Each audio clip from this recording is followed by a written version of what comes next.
अस्सलाम वालेकुम। उम्मीद करते हैं आप सब खैरियत से होंगे। अल्हम्दुलिल्लाह हम भी ठीक है। और आज मैं यहाँ आपको बनाना सिखाऊंगी इमली की खट्टी मीठी चटनी, जो कि आप रमज़ानों के लिए से महीना, 1.5 महीना, 2 महीना आराम से इसे इस्तेमाल कर सकते हैं। फ्रिज में रख के बिल्कुल ख़राब नहीं होगी। तो चलिए बनाना शुरू करते हैं। बिस्मिल्लाहिर्रहमानिर्रहीम।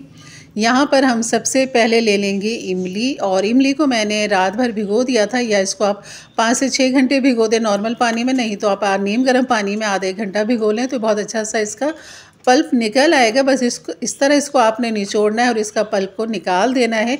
ये आधा पाव इमली है और इमली का मैंने यहाँ पर पल्प निकाल लिया। तकरीबन 1.5 कप यहाँ पर हमारे पास ये इमली का पल्प आया है। और यहाँ पर मैं गुड़ ले लूँगी।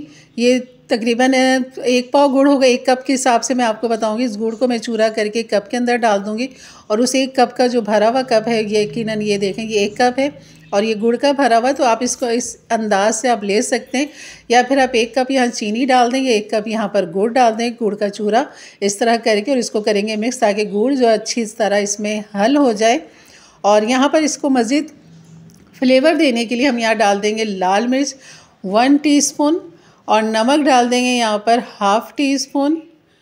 और यहाँ पर पिसा हुआ गरम मसाला हमने लेना है 1/4 टीस्पून। और यहाँ पर जो है बस ले लेंगे अब भुना पिसा सफ़ेद ज़ीरा 1 टीस्पून, और इसको अच्छा सा मिक्स करेंगे। मज़ीद इसके अंदर 2 फ्लेवर और डालने हैं हमने। यहाँ पर है काली मिर्च 1/4 टीस्पून पिसी हुई, और यहाँ पर है ये काला नमक, सफ़ेद नमक भी हमने डाला है, काला नमक भी हमने 1/4 टीस्पून डाला है। और यहाँ पर कुटी हुई मिर्च हम यहाँ पर डाल लेंगे 1 टीस्पून। मिर्चें थोड़े ध्यान से डालिएगा क्योंकि तीनों मिर्चें इसके अंदर गई हुई हैं, काली मिर्च, कुटी हुई मिर्च, पिसी हुई लाल मिर्च, तो इसका आपने ख्याल रखना है। अब यहाँ पर बस हमने इसको पकाना है। अब हमने इसमें कुछ नहीं डालना, लेकिन कलर देने के लिए आप इसमें रेड फूड कलर इसका इस्तेमाल कर सकते हैं। यहाँ पर एक अच्छा सा खूबसूरत सा कलर आ जाएगा, जैसे कि बाज़ार में आप चटनियाँ खाते हैं, इमली की खट्टी मीठी चटनी होती है दही भल्लों के साथ, दही बड़ों के साथ, मुख्तलिफ चाट के साथ, गोलगप्पों के साथ, तो ये वो वाली चटनी है। तो यहाँ पर जो है अब इसको बस थिक करेंगे, पकाएंगे, इसको गाढ़ा करेंगे। यहाँ मैं कॉर्नफ्लोर का इस्तेमाल नहीं करूँगी।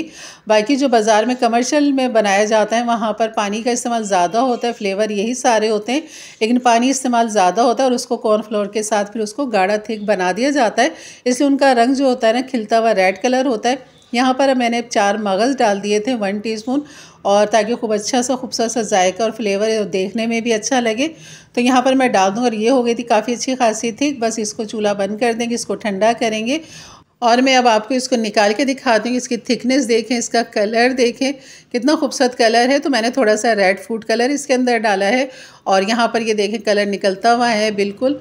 और ये थी हमारी आज की रेसिपी। यकीनन अच्छी लगी होगी तो लाइक कर दीजिएगा। मेरे चैनल पे नए हैं तो सब्सक्राइब कर दें, बेल के बटन को क्लिक कर दें, ऑल के बटन को प्रेस कर दें, ताकि इसी तरह की बेहतरीन रेसिपी आपके साथ शेयर करती रहूँ और आपको मिलती रहे। तो इंशाल्लाह अभी चटनियाँ तैयार करना सिखा रही हूँ, इसके बाद दही बड़े, दही भल्ले, सारी चीज़ें आपको मिलेंगी इंशाल्लाह। इजाज़त दीजिए, अपना ख्याल रखें। अल्लाह हाफ़िज़।